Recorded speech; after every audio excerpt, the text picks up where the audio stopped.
جی ناظرین، ایک بار پھر آپ کو خوش آمدید کہتے ہیں۔ کراچی کے جو واقعات ہوئے، وہاں پہ بم دھماکہ ہوا، اس کے بعد جو وہاں پہ جانی و مالی نقصان ہوا، اس حوالے سے ہم بات کریں کون سے ایسے ایلیمنٹس ہیں جو کراچی کے امن کو تباہ کرنا چاہتے ہیں اور پاکستان کے امن کو تباہ کرنا چاہتے ہیں، اور اس طرح کے واقعات اور جو سانحات ہو رہے ہیں اس میں کون سے لوگ ملوث ہیں۔ امتیاز گل صاحب، بریک پہ جانے سے پہلے ہم بات کر رہے تھے کہ بلیک واٹر اس میں ملوث ہو سکتی ہے، آپ کو کیا لگتا ہے؟ آپ کی ماہرانہ رائے کیا کہتی ہے اس حوالے سے؟ ماہرانہ رائے تو نہیں، عام سی رائے ہے۔ اس کے دو تین پہلو ہیں آسمہ۔ پہلے تو میں یہ کہوں گا کہ بلیک واٹر کی بجائے ہمارے اپنے معاشرے کے اندر ہی بہت بلیک شیپ موجود ہیں، بالکل، وہ چاہے ایوان ہائے اقتدار میں بیٹھے ہیں یا چاہے اس سے باہر بیٹھے ہیں، لہٰذا ہمیں پہلے ان کی طرف دیکھنا پڑے گا۔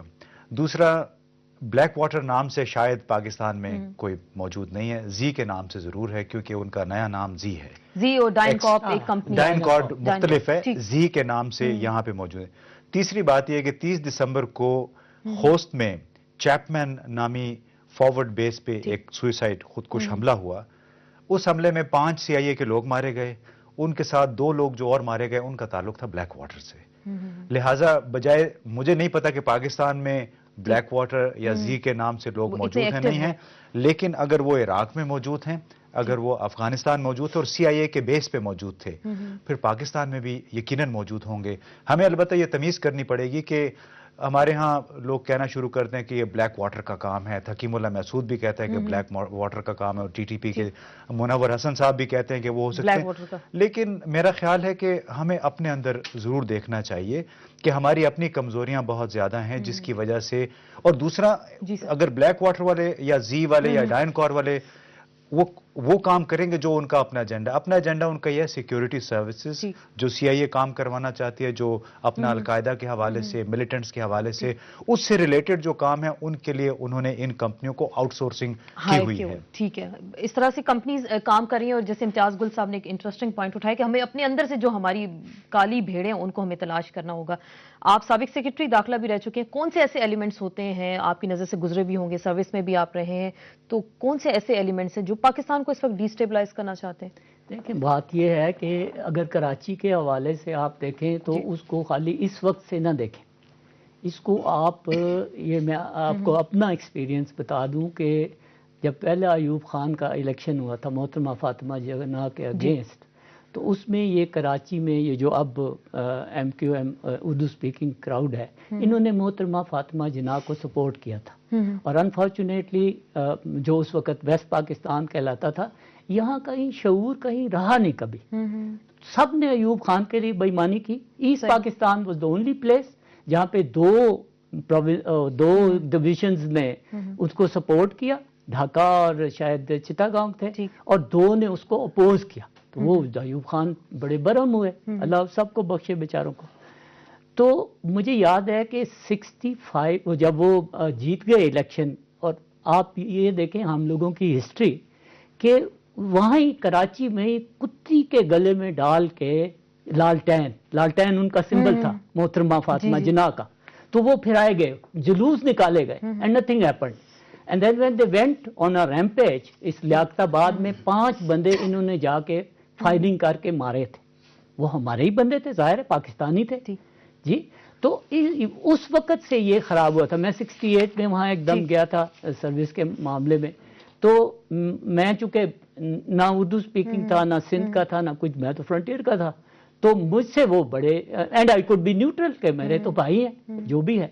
اس کے بعد آپ دیکھیں وہ بشرا زیدی کا انسیڈنٹ ہوا، اور اس کے بعد یہ ایک چلتا رہا ہے یہ معاملہ اس طرح کا۔ یہ ایک کراچی جیسے پاکستان کی معیشت کا ایک ہب ہے، کراچی کو ہمیشہ ڈیسٹیبلائز کیا جاتا ہے تاکہ پاکستان کی جو معیشت ہے اس کو خراب کر دیا جائے، پورے ملک کا ایک امن و امان ایک طرف رکھ دیا جائے، اس طرح کے حالات تو واقعات کیے جاتے ہیں کراچی یہ دیکھیں، یہ تو اس کا فال آؤٹ ہے نا جی، جب آپ ایک انسیڈنٹ کر لیتے ہیں تو آپ کا اکنامک ٹرن ڈاؤن بھی شروع ہو میلٹ ڈاؤن بھی شروع ہو جاتا ہے، لیکن فیکٹ ریمینز کہ وہاں تو دیکھیں آپ کراچی اس وقت جائیں تو ایریاز ہیں، یہ اردو اسپیکنگ ایریا ہے، یہ پشتون ایریا ہے، یہ سندھ ایریا ہے، and this is all because of lack of law, lack of law की आप बात करें, जन साहब आपको क्या लगता है कि फिरका वारियत पैदा करने की कोशिश की गई? कभी कहा जा रहा है ब्लैक वाटर है, कभी कहा जा रहा है कि कुछ और लोग हैं अपना मकसद हासिल करना चाहते हैं। आपको लग रहा है एक तरह से सेक्टेरियन ये वायलेंस पैदा करने की कोशिश मैं की तो जा रही है? समझता हूँ कि सेक्टेरियन वायलेंस तो खुदा का करम है। आफ्टर अभी कुछ जी जी टाइम ऐसा तो कल गुजरा हमने है देखा बड़े तहम्मुल कि से सबने सब्र उसकी तो तहम्मुल वो का बात मुजाहिरा नहीं है। किया। यानी आल्दो पाकिस्तान के जो दुश्मन हैं वो तो ये चाहते हैं कि सेक्टेरियन वायलेंस हो, लेकिन अभी आप देखें कि जब ये टेंशन ईरान और सऊदी अरेबिया में ज्यादा थी तो सेक्टेरियन वायलेंस का मैदान जंग पाकिस्तान बनता रहा है। लेकिन अभी चूंकि कुछ हालात बेटर हैं और with the passage of time ये हमारे उलमा ने दोनों साइड्स के ऊपर बड़ी मैच्योरिटी का सबूत दिया है। हम जिस का शिकार है ना वो ये है कि हम लोग अपने सियासी मफादात को जो है वो अपने कौमी मफादात से ऊपर रखते हैं और उनको कुर्बान कर देते हैं। और दैट इज वाई हर पॉलिटिकल पार्टी का एम यही होता है, मेरे वोटर, मेरे बंदे, मेरा एसएचओ, मेरा तहसीलदार, मेरा स्कूल का टीचर भी अपना वो लगा के, तो हम घुन की तरह जो हमारी ये पॉलिटिकल साइड के ऊपर जो इंटेलेक्चुअल करप्शन है और मॉनेटरी करप्शन है, इसकी वजह से हम मुल्क को सही जगह के ऊपर खड़ा नहीं कर रहे। So therefore I personally feel कि हमें ये देखना होगा कि ये मुल्क है तो सियासी जमातें हैं, ये मुल्क है तो हम लोगों की मुख्तलिफ जगहों के ऊपर लोग काम कर रहे हैं। ये मुल्क नहीं होगा तो कुछ नहीं। तो हमें एक लाइन ड्रा करनी बड़ी जरूरी है। बिल्कुल लाइन आप कह रहे हैं ड्रा करनी चाहिए और सियासी मुफादात को जो है कौमी मुफादात पे जो है तरजीह आप कह रहे हैं कि नहीं देनी चाहिए। कौमी मुफाद सबके लिए इंपॉर्टेंट होता है। फारूक सत्तार साहब ने आज एक प्रेस कॉन्फ्रेंस की, उसमें उन्होंने इशारा किया कि जंदुला नामी जो तंजीम है इस तमाम तर वाकयात में मुलविस है, तालिबान मुलविस है और उनकी सरपरस्ती कर रही है कराची में जमात इस्लामी और जमीयत। उनकी साउंड बाइट सुनते हैं, उसके बाद फिर हम इस पे बात करेंगे। जंदुला की हकीकत सामने आ रही है कि जंदुला में जमात इस्लामी, इस्लामी जमीयत तलबा के साबिक अरकान, उन्होंने जंदुला यहां पर कायम की है कराची में। मैं समझता हूं कि उसके बाद अब कोई बात ढकी छुपी नहीं रह जाती है और इस सारी सूरत हाल का बेनिफिशियरी कौन हो सकता है, किसको नुकसान पहुंचा है। अब दूध का दूध पानी का पानी हो गया है। जी इम्तियाज गुल साहब, आपको क्या लग रहा है? फारूक सत्तार साहब की अपनी बात सुनी और उनका दूध का दूध पानी का पानी हो जाएगा और जंदुला की सरपरस्ती कर रही है कराची। ये तो एक बार फिर वही इल्जाम तराशी का सिलसिला है, एक दूसरे के खिलाफ स्कोर सेटलिंग की कोशिश हो रही है। देखिए बुनियादी तौर पर बात यह है कि किसी भी रियासत में हुक्मरानों पर एतमाद उनकी कारकर्दगी से आता है, न कि बंदूक बरदार गार्ड्स की फौज रखने से। आप देखिए रहमान मलिक साहब ने कौमी असेंबली में बताया कि कितने हजार लाइसेंस गुज़श्ता 1.5 साल के दौरान जारी हुए और उसमें आप देखें कि हमारे वज़रा ने और हमारे अरकान पार्लियामेंट ने कितने 2-2 दर्जन एक मेंबर ने लाइसेंसेस हासिल किए हैं। तो इसका क्या मतलब है कि जो हुक्मरान समझते हैं कि बंदूक के जोर पे बंदूक लाइसेंस ममनुआ बोर के हासिल करके शायद वो आवाम पे रोब और दबदबा अपना कायम कर सकते हैं, उन पे कौन एतमाद करेगा? तो ये जो एक दूसरे के खिलाफ बाहमी इल्जाम तराशी है, उसी से हमें शक ये पैदा होता है कि कराची में खास तौर पे जो सूरत हाल पैदा होती है वो इन जमातों की बाहमी चपकलश की वजह से है, न कि जुंदुल्ला और अलकायदा।